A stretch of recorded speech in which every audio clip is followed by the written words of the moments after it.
न्यायालय पर हम लोगों को भरोसा है। हम न्यायालय का सम्मान करते हैं और न्यायालय पर पूरा तरह से हम लोग का भरोसा है, विश्वास भी है और हमें लगता है कि जल्द से जल्द तो बहुत है जो सभी अवेलेबल है, लेकिन मेन है 325 और एक FIR में धारा 353 जो कुछ नॉन अवेलेबल सेक्शन में आता है, लेकिन सुपरविजन रिपोर्ट वगैरह के आधार पर होता है। वो रिपोर्ट वगैरह हो रहा है और रिपोर्ट सबमिट होगा डायरी के अकॉर्डिंग और उसके हिसाब से हमारे जवान को जरूर बेल मिलेगा यहाँ पर। नमस्कार, आप देख रहे हैं MG न्यूज़। बिहार अभी मोतिहारी में है, जहां राधा मोहन जी को कहीं ना कहीं फर्जी धारा लगाकर उनको जेल में डाला गया है। लगातार धरना दिया जा रहा है, लेकिन धरना के बाद आज धरना स्थगित भी हुआ था।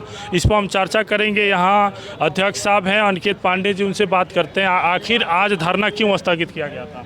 अनुमंडल अधिकारी जो हैं, अनुमंडल पदाधिकारी महोदय के आग्रह पर अध्यक्ष जी के आदेश से आज स्थगित किया गया है, मैंने तत्काल में स्थगित किया गया है। और कहीं कि ना कहीं हम लोग को मतलब आश्वासन मिला है कि तुरंत हमारा जवान जेल से बाहर होगा आजकल में।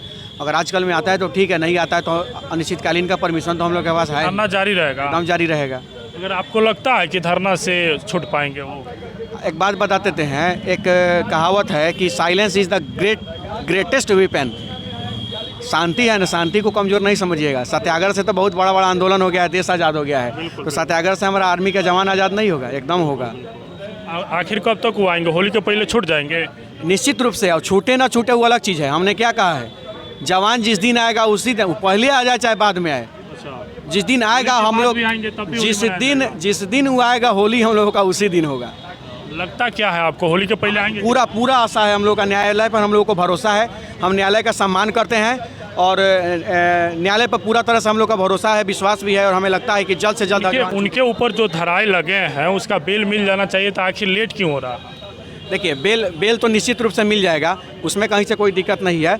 और हमें लगता है कि जल्द से जल्द नौजवान हम लोग के बीच आएगा, क्योंकि न्यायिक प्रक्रिया में जो 2 केस हुए थे उन पे, एक केस में ऑलरेडी बेल हो गया है, दूसरे का डायरी मांग हुआ है। हमें लगता है कि जल्द से जल्द डायरी भी सबमिट होगा और उसमें भी हमारा जवान को भी। एक बार थोड़ा विस्तार करके बता दीजिए कौन कौन धारा लगा है। देखिए, उन पे धाराएँ तो बहुत है जो सभी अवेलेबल है, लेकिन मेन है 325 और एक FIR में धारा 353 जो कुछ नॉन अवेलेबल सेक्शन में आता है, लेकिन सुपरविजन रिपोर्ट वगैरह के आधार पर होता है। वो रिपोर्ट वगैरह हो रहा है और रिपोर्ट सबमिट होगा डायरी के अकॉर्डिंग और उसके हिसाब से हमारे जवान को जरूर बेल मिलेगा यहाँ पर।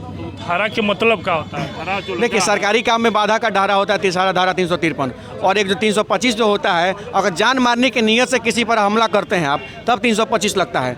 लेकिन ऐसा ही उसमें कुछ नहीं है। जिन्होंने आवेदन दिया है, जिनको चोट लगा था, हमारे मौलवी साहब, उन्होंने उस आवेदन में कहीं ऐसा जिक्र ही नहीं किया है कि हमको जान से मारने की नीयत। उन्होंने कहा कि हमको धक्का लग गया, बस गाड़ी चला रहे थे हमको धक्का लगा।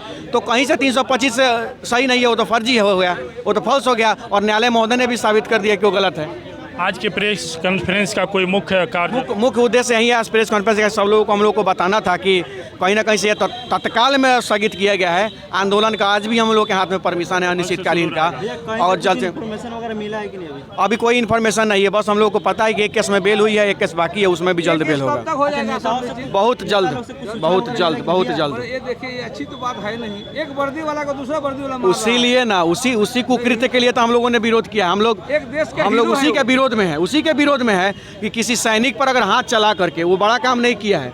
हालांकि वो ADGP ने उनको निलंबित भी करने का आदेश दे दिया है, हो गया है। यहाँ लड़ाई भी पुलिस और आर्मी के बीच का है, या पुलिस और आर्मी के बीच का लड़ाई नहीं है, और एक भ्रष्ट पुलिस और देश के बीच का लड़ाई है।